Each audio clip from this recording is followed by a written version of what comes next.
Magaalaa Finfinnee kutaa bulchiinsa Nifaas Silk keessatti barattoonni mana barumsa sadarkaa tokkoffaa Haannaa ciree osoo nyaatanii tasaaf wallalanii kufuun mana yaalaa seenan.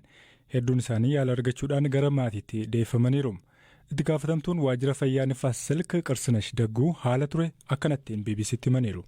አጋጣሚ ሁለት ልጆች ናቸው አጥወልውሏቸው የወደቁት jalqaba ijoollee lamatu lafaan isaan marraan kufan isaan lamaan yaala argachuu waan qabaniif ambulaansiin fudhannee baane maatiin ijoollee kanneen arguun naasuu uumeera mana yaalaa naannicha jirutti akka yaalaman gooneerra nyaatni summaa'uu waan agarsiisu hanga ammaatti hin arganne garuu ogeeyyiin qorannoorra jiru ijoolleen hunduu amma fayyaa gaarii irratti argamu erga yaala argatanii maatii mallatteessifnee gara mana isaaniitti fudhatanii akka galan gooneerra yommuu odeeffannoo jiru qorannu ijoolleen nyaaticha hin nyaannes kufaniiru warra kufan arganii naasuudhaan kan kufan barattoonni baay'een jiru maatiinis odeeffannoo dogoggoraan ijoolleen keenya akkas tahan waan jedhaniif rifaatuun mudateera ergasii yaalii erga argatanii fayyaa ta'uu isaanii erga baranii buufata fayyaa galateeffachuun fudhatanii galaniiru. አመስግነው ጤና ተቋማት እናመሰግናለን ብለው አመስግነው ሄደዋል። Aadde Qirsinash nyaannii fi dhugaatiin har'a mana barumsichaatti barattootaaf dhiyaate samuun isaa fudhatamuudhaan qoratamaa jiraachuu himan. አሁን ላይ ሳምፕልም እንዲወሰድ የጠጡትን ነገር amma waan isaan nyaatanis dhuganis samuu dasaa fudhannee qorannoon akka gaggeeffamu gooneerra amma bu'aa isaa eegaa jirra hanga ammaatti buufataalee fayyaa hundatti yaalii kanneen argatan fayyaa gaarii irratti argamu maatis tasgabbeessaa turre lakkoofsa isaanii ilaalchisee odeeffannoo walitti qabaa jirra gara aanolee adda addaattis ergineerra hanga ammaatti maatii wajjin kan wal quunnamsiisne gara 500 ol ta'u miidhaa guddaan ga'e tokkoyyuu hin jiru ijoolleen yoo tokko kufu yookaan ol baasu akkasuma amala fakkeessuu qabu garuu amma hunduu nagaadha mana barumsicha keessatti nyaata qophaa'u qulqullina isaa qaamni hordofu jira kara mana barumsaas karaa waajjira fayyaas ni hordofama የምግቡን ጥራት አጠቃላይ ሁኔታውን የሚከታተል አካል አለ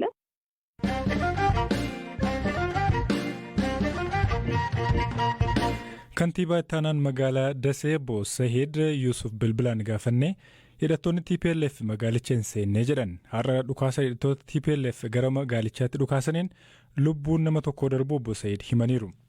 ዛሬ መንግስት ጥላት ገብቷል የሚል አልዋልታ har'a oduun maddisaan beekamne uummata keessa faca'uun uummatni jeeqamuun gadhiisanii ba'aa turan haa ta'u malee dargaggootni magaala keenyaa humni ittisaa uummata tasgabbeessuun amma magaalichi tasgabbii qaba humni weerartuu TPLF magaala keenya hin galle garuu oduu galaniiru jedhu dhagahamnaan uummatni gariin fiiguu jalqaban lammaffaa immoo humni ittisaa walakkaan dirqamaaf konkolaataan yeroo socho'an arganii diinni galeera jechuun uummatni baay'een bahanii ture daseerraa fageenya kiiloomeetira 10 booruu bakka jedhamurradha waraanni kan jiru booruu meedaa laashaa fi adda baay'ee irraa duubatti deebi'aniiru humnootni gidduutti citanii hafan akka jeequmsaaf ta'uuf bakkaa bakkatti dhukaasa dhageessaa turan isaan ammoo guutummaa guutuu humna raayyaa ittisa biyyaan barbadaa'aniiru. እሱን የማሰስ የማጽዳት ስራ እየተሰራ ስለነበር የተወሰነ ተኩስ ነበር Humni raayyaa ittisa biyyaa dabalataan magaalicha galaa akka jirutu himama. Kantiibaan magaalittis ammatti humni ittisaa ga'aan magaalaa keenya jira dargaggoonnis ba'uudhaan magaalaa eegaa jiru jedhan.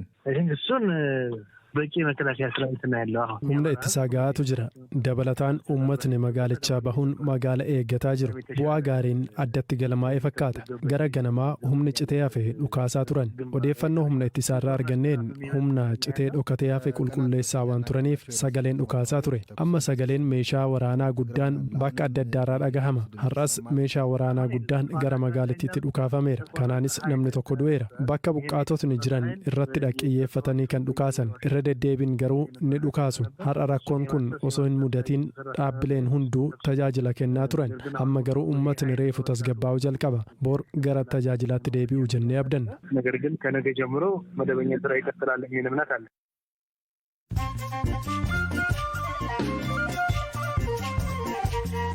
Amma mooduun gaggabaabsee isinitti hima abbaan alangaa federaalaa finciltoonni TPLF naannolee Amaaraa fi Affaar iddoowwan to'atanitti yoo xiqqaate namoota nagaa 482 ajjeesan jechuun himateen. Ministeera haqaatti dameen abbaa alangaa fi gareen qorannoo poolisii federaalaa qorannoo yakkaa bu'aa marsaa jalqabaa naannolee Affaarii fi Amaaraatti gaggeessuu ifoomsee jira. Gartuun qorannoo kun lubbuu namoota darbeen alatti naannolee lamaan keessatti namoonni 165 miidhama qaamaaf saaxilamuun namoonni 109 humnoota TPLF'n gudeedamuu ibsee jira. Poop Firaansis dhaamsa addatti BBC'f ergame keessatti yaa'ii jijjiirama qilleensaa torban dhufu Gilaaskootti gaggeeffamu irratti deebii bu'a qabeessa akka dhiyeessaniif dureewwan addunyaaf waamicha taasisan. Phaaphaasichi rakkoolee weerara koovidii dabalatee dhimmoota jijjiirama qilleensaa fi rakkoolee dinagdee biraa kaasuudhaan murtee cimaan akka fudhatamuuf dureewwan addunyaatiif waamicha dabarsaniiru. Aangawoonni Paalestaan dhagaa xixiqqaa lafarraa hafamee fi addunyaa irratti isa guddaadha jedhame magaalaa Yaarikoo kan bulchiinsa West Bank keessatti ifoomsaniin ijaarsi dhagaa xixiqqaan yookiin moozaayikiin marsaa Ishaam irratti ijaarame deebisanii ijaaruudhaaf waggaa 5 kan fudhatee fi baasii $12 miliyoona fixee jedhamee jira. Oduun sa'aatii kanaaf qaban isaan kana turan.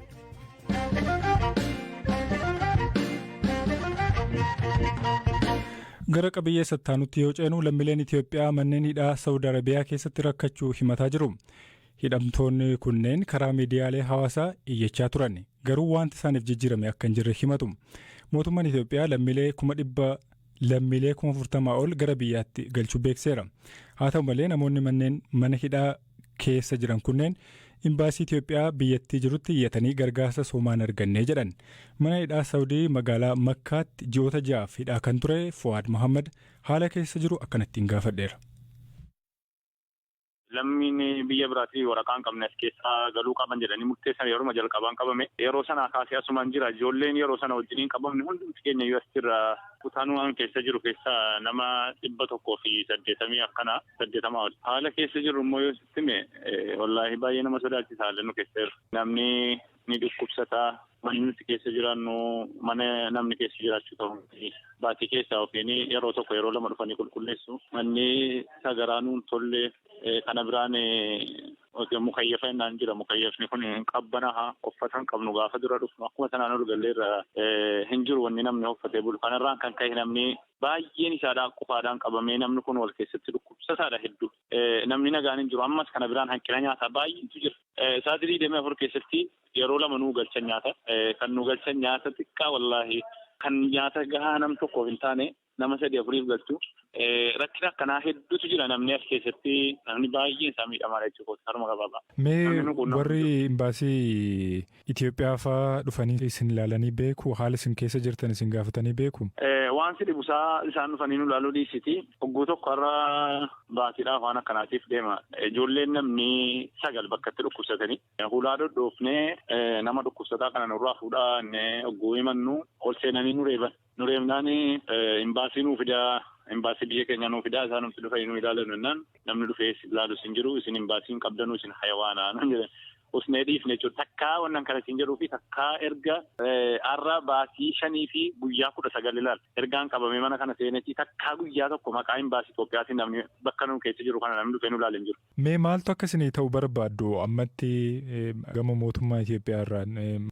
Waan kana utuu ilaalcha nuu godhee asii nu baasee wallaahi amma isa dhugaa dubbachuudhaaf amma gara booda gara lachittuu waman godhu dhabne yaa rabbi asumatti waan tokko nuuf itti arga jechuuf dhageenya wallaahi isa dhugaa yoo dubbanne jechuudha. Maaliif yogguu nuti as keessatti yeroo tokko ilmi namaa gaanii nyaatanii dhugaa gaafa dararamnee warra ammaa poolisoota nu eegan kana gaafa gaafanne maal uummata nana yoo waan biraa dhabdan asitti nuuf xaafaa jenna wallaahi gaafa nuu game jechuudha. Isin uummata isin fixuufis hin taane waan tokko isinii gochuufis hin taane nuun jedhee nutti baachan waan si dhibusaa jechuudha. Ammas wanni nu mootummaa keenya irraa eegnu namni asitti dhumu kun lammii isaati maal nuffee waan fedhe yoo ta'e seeraan ala biyyaa baanus biyyi nuti itti waamamnu hin jiru biyyuma keenya malee jechuudha. Ammas kan nuti irraa eegnu mootummaa keenya irraa lammii kanaaf adaraa yoo sagalee kana dhaga'e uummata kanaas keessaa akka nu galchuun jedhan. Mootummaan Itoophiyaa lammiilee rakkoo keessa jiran baraaruudhaaf hojii hojjetaa jiru gaafachuudhaaf Saawud Arabiyaatti ambaasaadara Itoophiyaa Leencoo baatee dubbisuudhaaf yaaliin goone hin milkoofne.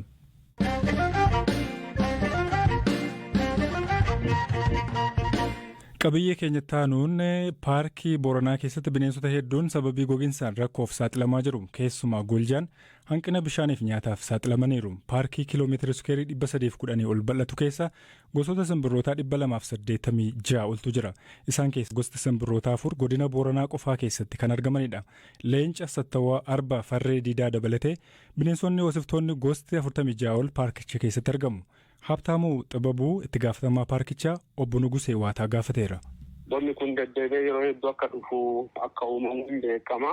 Durallee rakkoo chaalenjii akka waliigalaa qabnu keessaa tokko rakkoo dhabamiinsa bishaan already akka godinaatti waan hin jirreef paarkiin illee godinuma kana keessa waan jiru rakkoo sababa kanaaf asiin durallee bineensa akka miidhamaa turellee achirratti kaasnee turre. Haa ta'u bonni kun haga dhufee bineensa bosonaa waan jiraniif amma keessattuu bineensi bosonaa akka waliigalaatti utuu hin taane keessattuu bineensa akka goljaa harreen diidaa adda dureedhaan sababa bishaaniitiin akka miidhaman beekamanii kana wal qabatee amma rakkoo guddoo kan nutti ta'e dubbii eegumsaaf kunuunsa akka godina Booranaa keessattuu ga'ee leencaa kan qaban kanaan durallee dhiyaateera keessattuu kunuunsa irratti eeguu irratti aadaa guddoo kan qabu hawaasa uummata Booranaati. Uummanni kun immoo yeroo ammaa maal keessa akka jiru walumaan beekna isaan iyyuu sababuma kanaan keessattuu gara godina Booranaa gara kaabaa irratti roobni xiqqoon kan jiru garana waan ta'eef garana godaananiiranii sababa kanaan dhiibbaan guddaan already iddoowwan kunuunsaa paarkii kan keessattuu naannoowwan akka muraasa roobni dhaqqabne kanarratti dhiibbaan guddaan akka jiran hin beekama. Haa ta'u garuu bineensota akka goljaa kana keessa akka carraas ta'ee hanga ammaatti onna ta'uu dhabuus huqqinni guguddoon hin mul'ata. Kan nuyi arginu immoo kan du'anii jiraachuu danda'a. Gama harreetiin immoo haga ammaa harreen hin duune dubiitiin qunnamallee hin jiru. Haa ta'u garuu bineensa bosonaa dabaabonaa kanaan akka saaxilaman hin beekama. Tarii goljaan kan huqqateen alatti sababa bona kanaatiin kan lubbuun darbe jira. Yeroo bonaa kana goljaa harreen diidaa gosa lamatu jira. Barseen zebraa ta'ee nuta zebraan isii babadhuu tana isiin immoo almost irra caalaan isii yaabeelloo gara bahaatii fi akkasitti argamti. Haa ta'u garuu saaritee siin jira. Kun immoo gireevii zebraadha. Gireeviin zebraan kun saaritee jira. Sanyiin isaa akkuma East Afrikaatti iyyuu lakkoofsi isaa baay'ee xiqqaadha. Itoophiyaa keessaa bakki immoo population gahaan jiru paarkii biyyoolessaa.